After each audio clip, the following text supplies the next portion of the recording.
Hi అండి. ఈరోజు అయితే నేను క్యారెట్ హల్వా చేస్తున్నాను. ఎలా చేయాలి ఏంటంటే ఈ వీడియోలో అయితే తెలుసుకుందాం.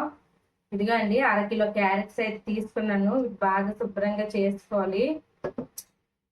ఇప్పుడైతే వీటిని కట్ చేసుకుందాం అండి.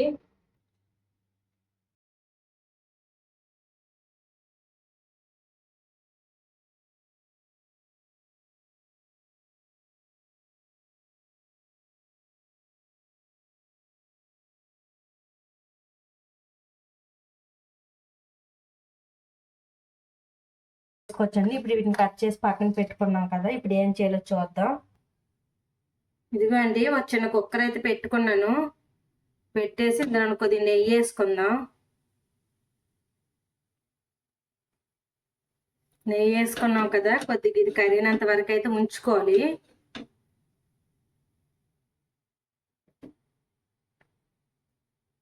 నెయ్యి అయితే గోరువెచ్చగా అయింది. ఇప్పుడు ఇవ్వండి ముక్కలు వేసుకుందాం.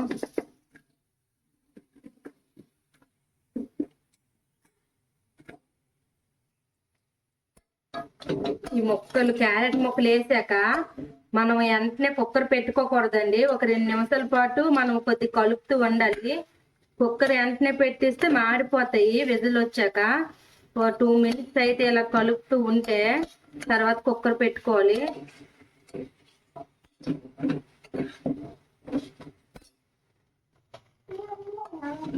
ఇదిగో అండి, 2 నిమిషాలు అయితే అయిపోయింది. చూసారా, కొద్ది చెమటలాగా తడిగా ఉన్నాయి ముక్కలు. ఈ విధంగా అయినప్పుడు అయితే కుక్కర్ మూత పెట్టుకోవాలి.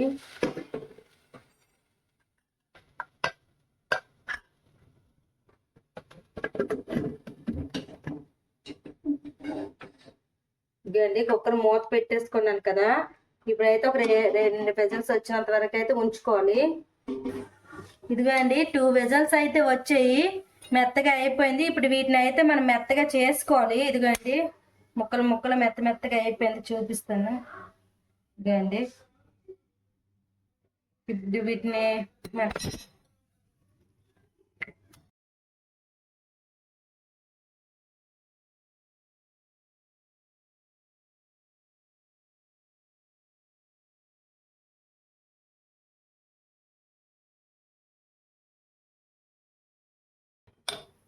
ఇదిగో అండి, ఇప్పుడైతే గ్యాస్ మీద పెట్టుకోవాలి. కొద్దిసేపు అయితే వీటిని దగ్గరికి అయినంత వరకు అయితే ఉంచుకోవాలి. దీనిలో వాటర్ మొత్తం అయితే దిగుతుందండి. అది మొత్తం ఇంకిపోయినంత వరకు ఇలా ఉంచుకోవాలి, కలుపుకోవాలి. ఇదిగో అండి, ఇది కొద్ది దగ్గరికి అయితే అయ్యింది కదా. ఇప్పుడు దీంట్లోకి అయితే ఒక 1/2 లీటర్ వరకు పాలు అయితే వేసుకోవాలండి. మనం 1/2 కిలో తీసుకున్నాం కదా క్యారెట్, 1/2 లీటర్ అయితే పాలు వేసుకోవాలి. వేసుకొద్ది కలుపుకుందాం. కొద్దిసేపు ఐ ఫ్లేమ్లో అయితే గ్యాస్ పెట్టుకోవాలి. పెట్టుకొని వీటిని కొద్ది మరి ఉడికించుకుందాం. దగ్గరికి అయితే అవుతుంది. ఇందులోన ఒక 200 గ్రామ్స్ షుగర్ అయితే వేసుకోవాలండి. ఇంకా ఎక్కువ తినే వాళ్ళు ఎక్కువ వేసుకున్నా పర్వాలేదు. నేను 200 గ్రామ్స్ అయితే వేసుకుంటున్నా.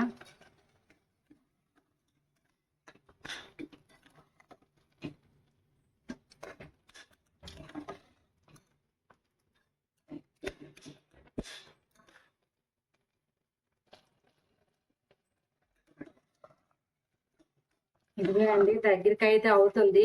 ఇప్పుడు ఇందులో మనం కొద్దిగా యాలకులు అయితే వేసుకుందాం. ఇదిగో అండి, ఒక 4 యాలకులు అయితే దంచుకున్నాను. దంచి అయితే వేసుకోవాలి. ముందుగానే వేస్తే కొద్దిగా వాసన అనేది వస్తుంది, అందుకనే ముందుగా వేసుకోవాలి యాలకుల పొడి అయితే. మరి వీటిని మరొక 2 మినిట్స్ అయితే కొద్దిగా దగ్గరికి అయినంత వరకు కలుపుకోండి. ఈ లోపు అయితే మనం జీడిపప్పులు కిస్మిస్లు అయితే వేపుకుందాం. ఇదిగండి, ఈ లోపు అయితే కొద్దిగా నెయ్యి వేసుకున్నాను. అందులో జీడిపప్పులు, బాదం పప్పులు, కిస్మిస్లు వేసుకుని అయితే ఫ్రై చేసుకుందాం నెయ్యిలో.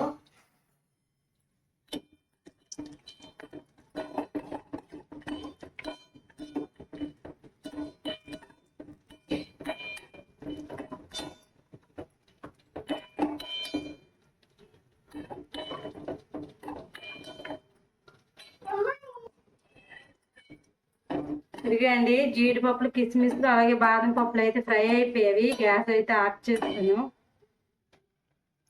ఇదిగండి ఇప్పుడైతే దగ్గరికి పడుతుందండి.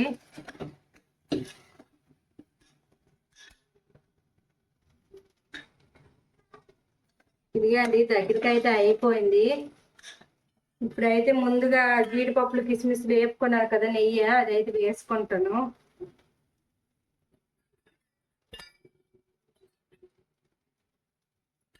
వేసుకుని అయితే కలుపుకుందాం.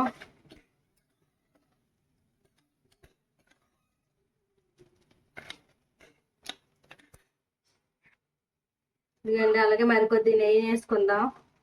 లాస్ట్లో కొద్దిగా వేసుకోవాలి. ఎక్కువ తినేవాళ్ళు ఎక్కువ వేసుకోవచ్చండి. నెయ్యి ఎంత వేసుకున్నా పర్వాలేదు. వేసుకుని అయితే కలుపుకుందాం. అలాగే ముందుగా ఫ్రై చేసుకున్నాను కదా జీడిపప్పులు బాదం పప్పులు కిస్మిస్లు చిన్న చిన్న ముక్కలుగా కట్ చేసుకుని వేసుకుందాం.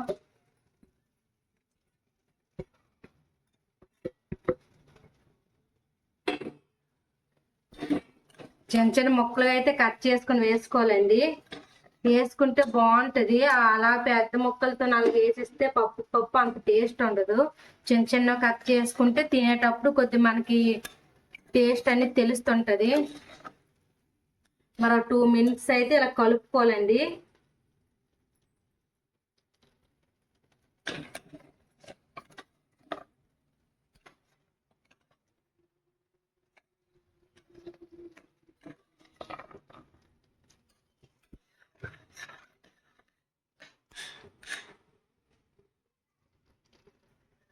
ఇదిగోండి హల్వా అయితే చేయడం అయిపోయింది.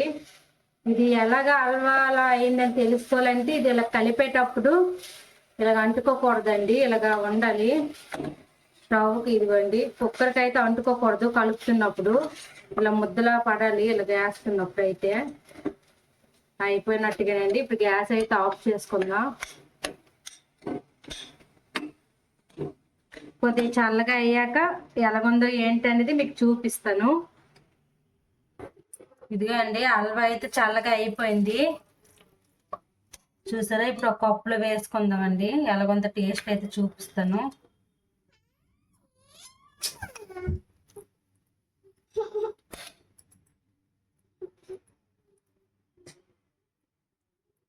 ఇదండి ఒక కప్పులో అయితే వేసుకున్నాను. ఇదిగండి హల్వా చాలా బాగా అయితే వచ్చింది. టేస్ట్ ఎలాగ ఉందో చెప్తాను.